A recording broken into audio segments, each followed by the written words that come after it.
Well, I guess you have to be quiet for a while to listen to what I have to say on this 28th anniversary. But Excellencies, members of the diplomatic community and distinguished guests, ladies and gentlemen, good afternoon. Well, you're supposed to respond. This is DPP, Democratic Progressive Party. When you are breathing, you are supposed to respond. Good afternoon. That's pretty good. Well, as the chairperson of the Democratic Progressive Party, it is my pleasure to welcome you to the reception marking the 28th anniversary of our party's founding. Now, I see many old friends, not necessarily your old, but old friends in the room, as well as new ones. For the new ones, I look forward to getting to know you better. I thank you all for being with us here today to celebrate this special occasion. Now, 28 years ago, when Taiwan was still under martial law, a group of young, courageous activists, fearless of the imprisonment and the threats to their lives, marched in the streets of Taiwan to advocate for political freedom and democratic rights for all the people in Taiwan. They broke the ban on political parties and established the DPP. The DPP has always played an essential part in Taiwan's progressive path. And the party has come a long way since September 28, 1986, from street demonstrations, rallies, and political movements to head of government, and then as Taiwan's largest opposition party. Now, through trials and tribulations, the DPP's steadfast commitment to democracy and to bettering the lives of the Taiwanese people has never faltered. Now, the DPP has played a very important role in pushing for structural change in Taiwan's political system. Now, with the support of the Taiwanese people, the DPP helped the country move from a one-party authoritarian state to a multi-party democracy. Now, more importantly, the DPP played an imperative role in promoting policies that brought about a fundamental improvement in the quality of life in Taiwan. Over the years, the validity and appeal of our positions have been tested through public debates and elections. The DPP now stands stronger than ever, with confidence and resilience. Our democracy is not perfect, as manifested by recent political events and social movements. But it is the obligation and responsibility of the DPP to watch out for the interests of the party, of the people, and still steer the country back to the right track. On the domestic front, the DPP is working hard to respond to the needs of the people.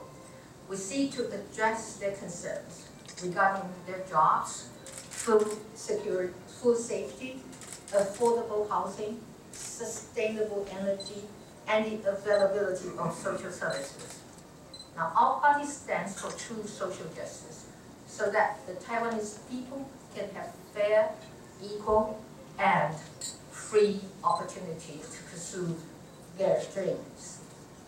This is the reason why our legislators, county commissioners, and mayors have almost always ranked the highest and received top scores of satisfaction and approval ratings from constituents in virtually all surveys.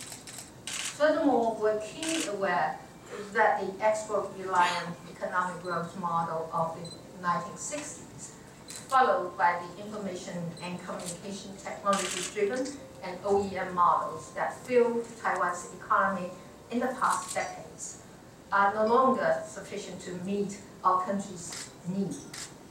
Jobs have been outsourced, and salaries have been stagnated. income distribution, and public welfare have become increasingly uneven. The assumption that a good education and a good diploma from a top university will help one secure a well-paying and stable job is no longer true here. We also know that globalization is not a method of choice for Taiwan. It is a reality. How quickly and successful we can transform ourselves from an economy that relies heavily on manufacturing to one that is based on knowledge, innovation, and creativity will determine the competitiveness and perhaps even the survival of our nation. Now, Taiwan's economy needs reform and a new development framework. The DPP is diligently coming up with a sound, workable plan. Now, on August 29th, the DPP held its first Citizens Economic Conferences.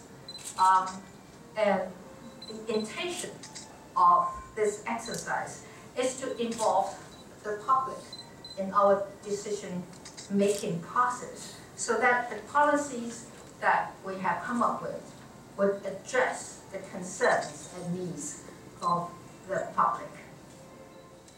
So in these series of economic conferences to address issues like the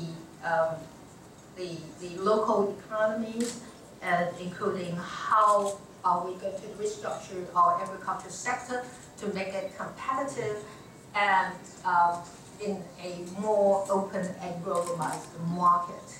Now, we also deal with issues that are structured in nature and that affects our global competitiveness as well. Now, the conference also elicited the participation of civil groups, business owners, academics, and experts. Now, through those conferences, we work towards a public consensus in answering questions about the objectives of economic development and how our model for the future growth should look like. In the past, economic planning often occurred without public input. We now know how important it is to bring the desires and concerns of the public back into the process to ensure that our goals align with those of the society. Now, we also want to harness globalization, but we also want to make sure that its fruits are enjoyed by all, not just a few. That is why we also welcome comments and inputs from our international friends and representatives here in Taiwan. After all, we are all in this together. And we want to make sure that Taiwan can do its part to ensure this process is beneficial for us here and for our friends and partners. We have also taken the lead in supporting environmental protection and championed for policies to support an energy plan that is more sustainable, clean, and renewable. Internationally, we place no greater priority than in the maintenance of peace and stability in the Asia-Pacific and, of course, the Taiwan Strait. As an island nation, Taiwan has actively engaged the world over the centuries. We seek to continue that process by reaching out to the world and to advocate for Taiwan's meaningful participation in regional and global organizations. This is why the DPP supports Taiwan's participation in the TPP, as well as ASEAN. Our efforts of engagement also include seeking to establish constructive dialogue with China. Our engagement with China will be consistent, responsible, and predictable, not only to the international community and to China, but most importantly, to the people of Taiwan. At the same time, we remain vigilant in the defense of our hard-earned freedom and right to decide our own future. We'll do what is necessary to ensure that the people of Taiwan continue to enjoy such liberties We support more investment in what it needs to secure Taiwan's defense. We also understand the value of conflict avoidance and intend to redouble our efforts to help bring solutions to long-standing disputes, such as in the South and East China Sea, that threaten to destabilize this all-important region. We also stand for Taiwan as a responsible ally to our friends. Taiwan's immediate responses to floods in the Philippines and the tsunami in Japan show that the people of Taiwan are willing and reliable international partners. We're ready and capable to deal with emergencies and to contribute to disaster relief, rescues, and reconstruction. And we want to do more as the many challenges posed by global warming and man-made disasters become more complex and frequent. In the current context, the region needs us more than ever, and we need help from the region as well. We intend to make sure that we are ready if called upon. Now, for the past 28 years, the DPP has stood for and has persistently promoted the fundamental value of democracy. The DPP also worked tirelessly to enhance Taiwan's international participation, and we hope our international friends will lend us their support. Important events lie ahead of us. Local elections are just about 2 months away. If you look around, you see colleagues from my party, as well as some of our policy advisors. We have a solid team, and collectively we'll work not only to win elections, but more importantly, to ensure that we carry Taiwan forward and make Taiwan a better place. Taiwan's democracy needs your support, and in us, I assure you that you will find a reliable partner, a friend who is capable of contributing to democracy and progress around the world.